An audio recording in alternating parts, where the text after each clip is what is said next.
The year is 1587.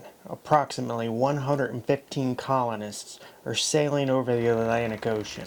They departed England on May 8th on 3 British ships. The flagship, the Lion, a flyboat, and fully rigged pinnace.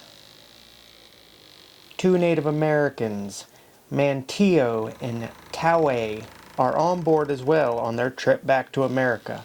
The 2 Native Americans were brought back to England from a previous expedition in 1585, the Lane Expedition, where around 108 settlers were to make the first attempt at setting up forts, exploring and searching for natural resources, ultimately ending up in abandonment of the Roanoke colony in 1586.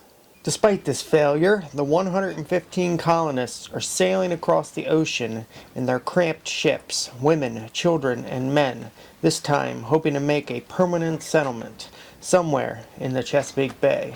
The leader of this group of colonists was John White. He was given this task by Sir Walter Raleigh to establish the colony in Virginia. The navigator of the flagship was a Portuguese man named Simon Fernandez, the same man who plotted the first expedition to Roanoke. The sailors nicknamed him the Swine, aka the Pig. He is a pig from what he does later in this story. Ooh. Now the colony wasn't completely abandoned, in fact. 3 men had been left behind, but none of them were ever seen again. A supply ship arrived just days after the Lane expedition had evacuated and left the 3 men. They had found no trace of anyone. 2 weeks later, a relief ship arrived with supplies, a year's worth for the colony and reinforcements of 400 men. They searched the area and interrogated the natives, who told them of the evacuation. After finding out this information, the ship headed back for England, leaving a detachment of 15 men to guard the colony of Roanoke. All we know what happened to these 15 men comes from the Croatoan Indians, what they say had happened. They state that a group of mainland tribes attacked the detachment of men. Shortly after the supply ship left, 5 of the men were at the water collecting oysters when 2 Indians approached the main encampment, seemingly unarmed, asked to meet with 2 Englishmen peacefully. One of the Indians had concealed a wooden sword. He killed one of the men with it. 28 other Indians appeared. The lone Englishman left, escaped to warn the others. The Indians shot arrows engulfed in flames, igniting the house that contained their food stores. The Englishmen took up arms. A second was killed. The remaining retreated to the shore with the others that were collecting oysters. And the 13 survivors boarded their small boat and left for Port Ferdinando. Port Ferdinando. All 13 men were never seen again. They did not arrive. But John White did not know this information about the attack and the abandonment of the 13 men and the death of the 2 others. So he brought himself, his pregnant daughter, Eleanor Dare, his son-in-law, Ananias Dare, and the other 112 colonists to find a new colony in the Chesapeake Bay. And on July 22nd, 1587, they anchored off of Croatoan Island and took 40 of the men in the pinnace and headed to Roanoke to speak with the 15 men left behind. So if you look at a map, actually, Croatoan Island, which is Hatteras Island right now, is actually a good distance away from Roanoke Island. The pinnace, that's the name of a ship, the type of ship. It's actually pretty skinny and tall, wooden ship, just exactly what you'd think with a 14th century English ship. So I'm not sure the exact miles, but it's quite a distance. So they left the other ships there, anchored off of Croatoan Island, and went on their way up to Roanoke to speak with the 15 men. They didn't know that much. They didn't know that they were missing, though, and killed. Once they boarded the vessel, the subordinates of Simon Fernandez, that's the pilot of the main ship, the Lion, The Portuguese pilot ordered the sailors to leave the colonists at Roanoke, that they were not taking them to the Chesapeake Bay, which was the plan since Roanoke was considered too dangerous for a settlement. And remember now, all the military in 1585 tried to go there. It wasn't colonists at first. It was all military men pretty much trying to colonize it, but trying to set a military presence with forts and whatnot. They all boot scoot and boogied and got out of there. And now it's just women, children, and men trying to set up a colony. Middle class citizens from England coming over here to the new Americas. Unbelievable if you think about it. And good old Simon Fernandez was not willing to take them to that destination. No. He would not let White's men reboard the ship. White, thinking his navigator had just committed mutiny against him, he headed back down and changed his plans and agreed to colonize the abandoned settlement of Roanoke. The next day, the settlers found the abandoned settlement. The fort was dismantled, houses were vacant, and gardens overgrown. No sign of the 15 men supposed to be guarding the settlement, except for a skeleton, believed to be one of the men killed by Indians. All of the colonists arrived on July 25th, dropped off by the flyboat, and shortly after, George Howe, a colonist, was killed by a native looking for crabs by the sea. White sent Stafford and the Indian Manteo, the one that had gone all the way back to England and now all the way back to America. Yeah, that guy. Who had survived the journey from England back to Roanoke to speak with the Croatoan Indians. He had told them of the truce between the mainland tribes and the attack of the 15 men. So all the mainland tribes had made a truce to kill off the white men and battle with them, get them off of Roanoke Island. And the Croatoan Indians, which were basically the only friendly Indians the white man had, told him all that information. White tried to get the Croatoan Indians to conduct a truce with the mainland Indians, but received no response. On August 9th, White led a strike against the nearby village for the death of George Howe, but expecting a strike, but the chief had withdrawn his people. During this attack, the white men accidentally attacked a friendly Croatoan Indian. Coincidentally, were looting the empty village. Manteo had to smooth things over with the slightly less friendly Croatoan Indians after the men had attacked the looters. On August 18th, 1587, the first white settler to ever be born in America was born. Eleanor Dare, daughter of the colony leader John White, gave birth to a daughter and named her Virginia. In honor of being the first Christian born in Virginia, what is now North Carolina, records show Marjorie Harvey gave birth shortly after, but not much is known about the birth or the baby. The colony's food supplies began to run low by late 1587, and the settlers persuaded John White to return to England to get supplies, since Simon Fernandez, aka the Swine, forced the colonists to stay at Roanoke instead of going to the Chesapeake Bay, which was their intended route. And supply ships sent from England would be looking for the settlers in the wrong place. Yeah. The whole plan was to go and colonize the Chesapeake Bay, which is shortly up the Atlantic coast. And good old Simon Fernandez said, nope, we're dropping you right off here. Basically mutinying, because John White, he was the leader of this. I think he was basically in charge, but he was just the pilot, Simon Fernandez. But ordered all his men to kick him to the curb, make them stay on Roanoke Island. They were just going to check on the 15 men because word had gotten back to England before they left. So they know that those 15 men were there, and they didn't know they were brutally killed. Unfortunately, maybe that would have changed his mind, but good old Simon Fernandez, he was nicknamed the Swine from the first trek in 1585. The very first time, he was also the pilot on that expedition, and that's where he got that nickname, the Swine, which isn't a very good nickname. I guess it is for him. Not for him, but for everybody else, it was a good nickname for him. And they would have little chance of figuring out they were actually at Roanoke. since everybody believed it was too dangerous to have a colony there, and the plan was to go to the Chesapeake Bay all along. The colonists, fearing they would not survive the winter, asked John White to go after supplies. He was reluctant to leave the colony, partly fearing to leave his family, and partly fearing what his enemies back in England would say about his premature return back home and the abandonment of his colony. White was plagued with bad luck on his journey back to England. First, the flyboat, which he would make the journey on, the anchor could not be raised. Many crew members were injured in this attempt. Even worse, the trip encountered little wind, and with 14th century ships needing wind to sail the ship forward, after lack of wind, the ship was hit by a nor'easter. Many sailors starved to death or died of scurvy.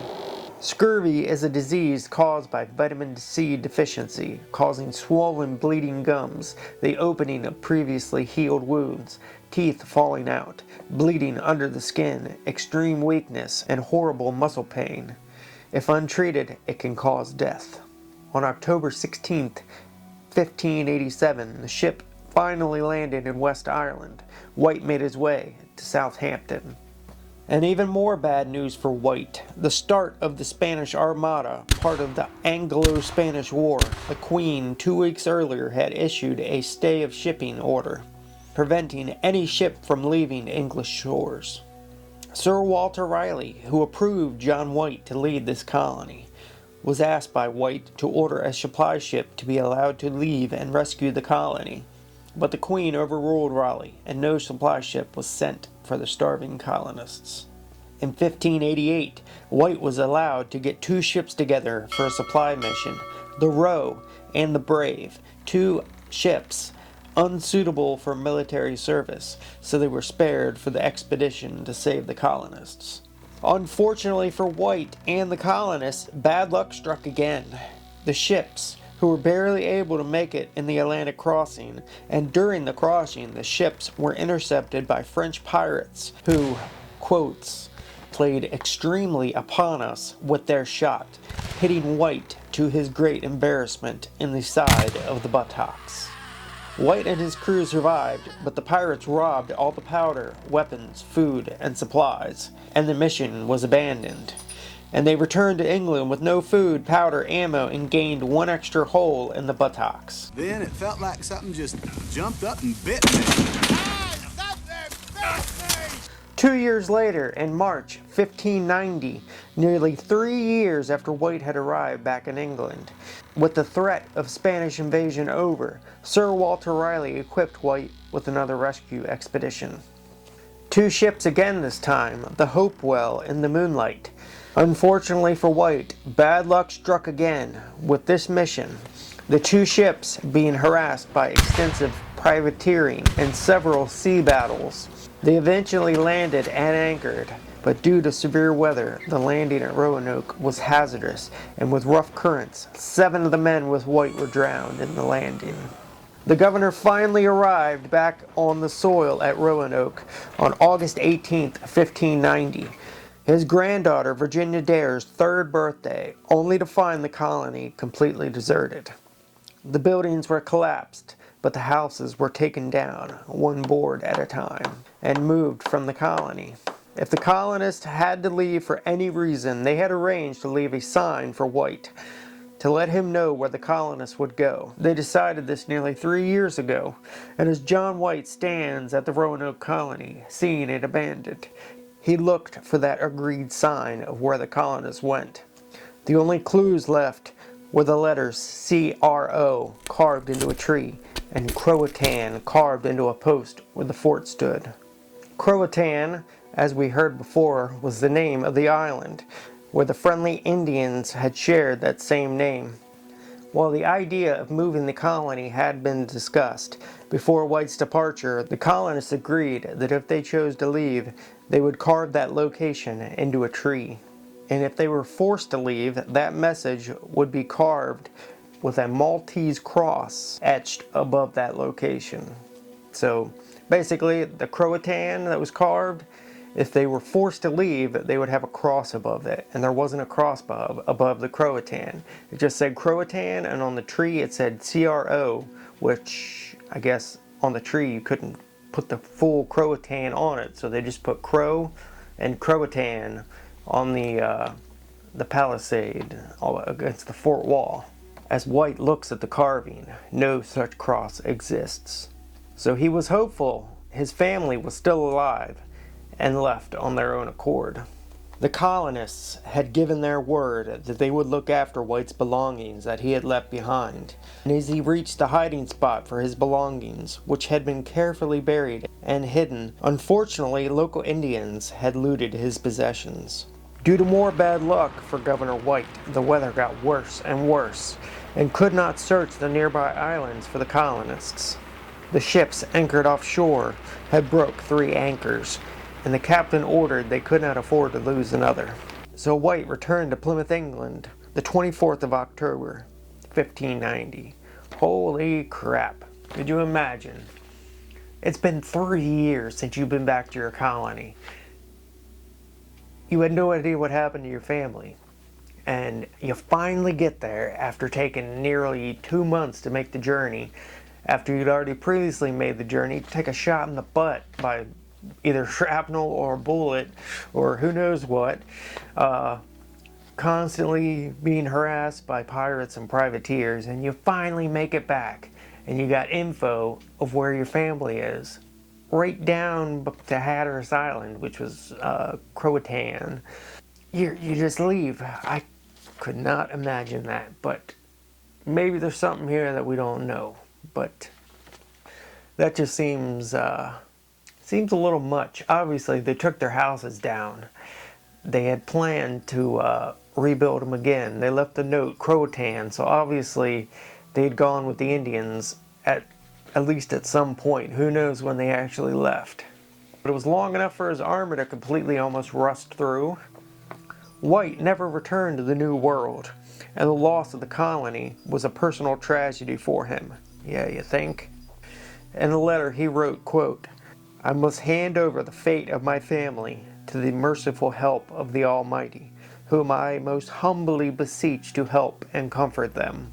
Sir Walter Raleigh wanted to keep his claim on Virginia, and with no proof the colonists were dead, he could legally keep that claim. But in 1594, a petition was made to declare Ananias Dare legally dead. It was granted in 1597, so his son could inherit his estate. Raleigh claimed to begin a search for the lost colony in 1595, but he later admitted it was the search for El Dorado. He sailed past Roanoke, he stated, but he declared that the weather was too poor to land.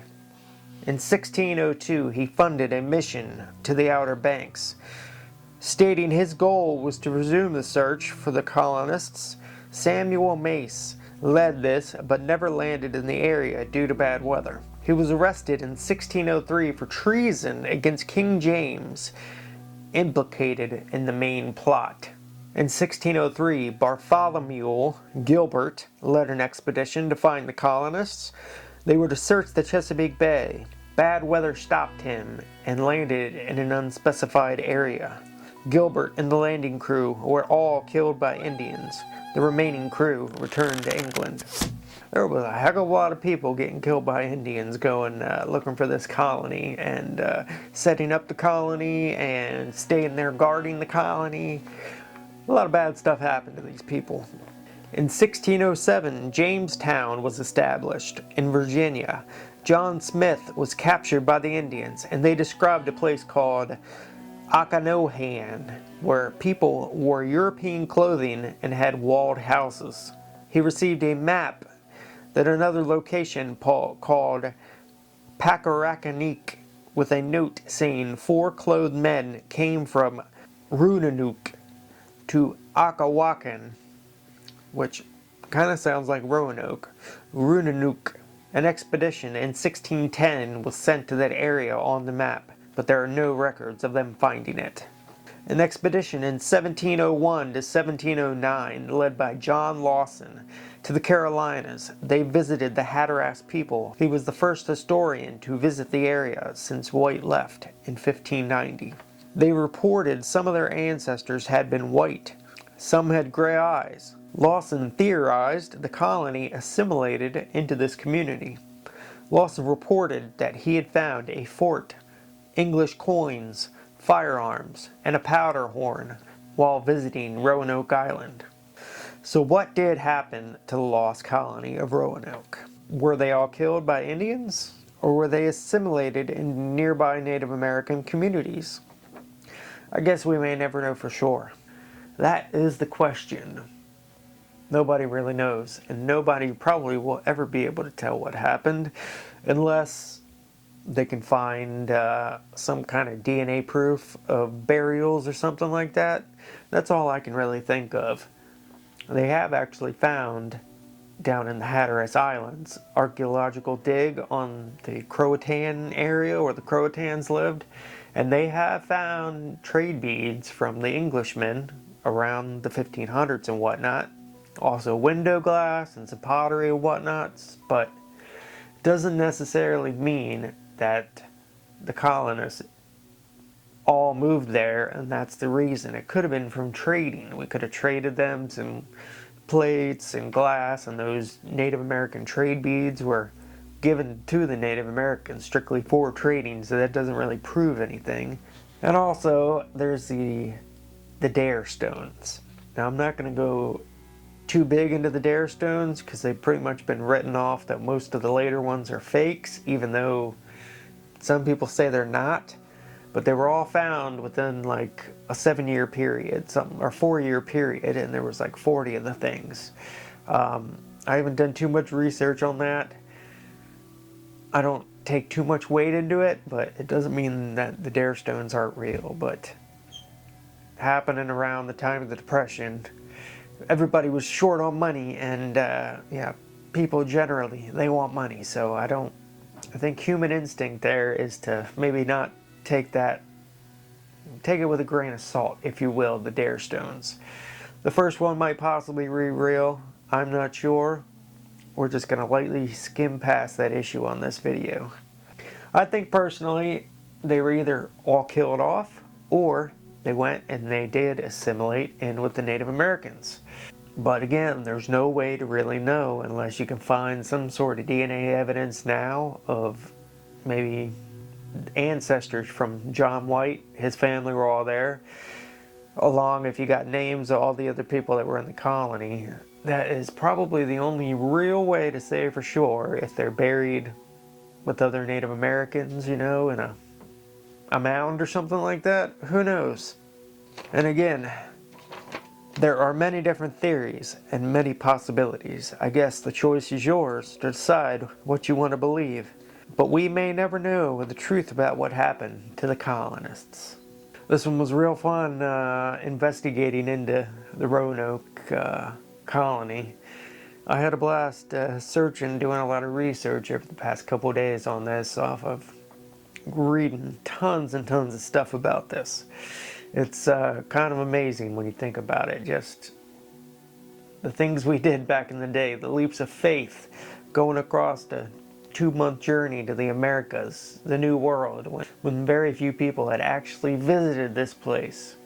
And there were millions and millions of Native Americans already here, and us coming up in our wooden ships and our guns and our cannons, and the Native Americans having never seen anything like that before. Imagine what they thought seeing those ships come up to the shores.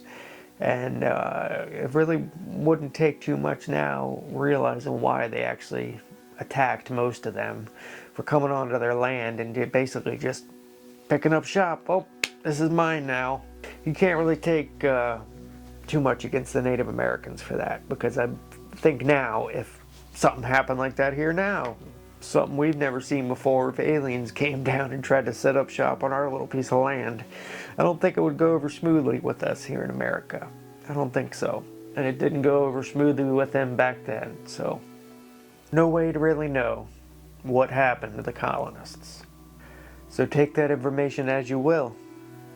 What do you think happened? Put it down in the comments. Want to thank you all for watching. Hope you enjoyed, and we'll see you on the next.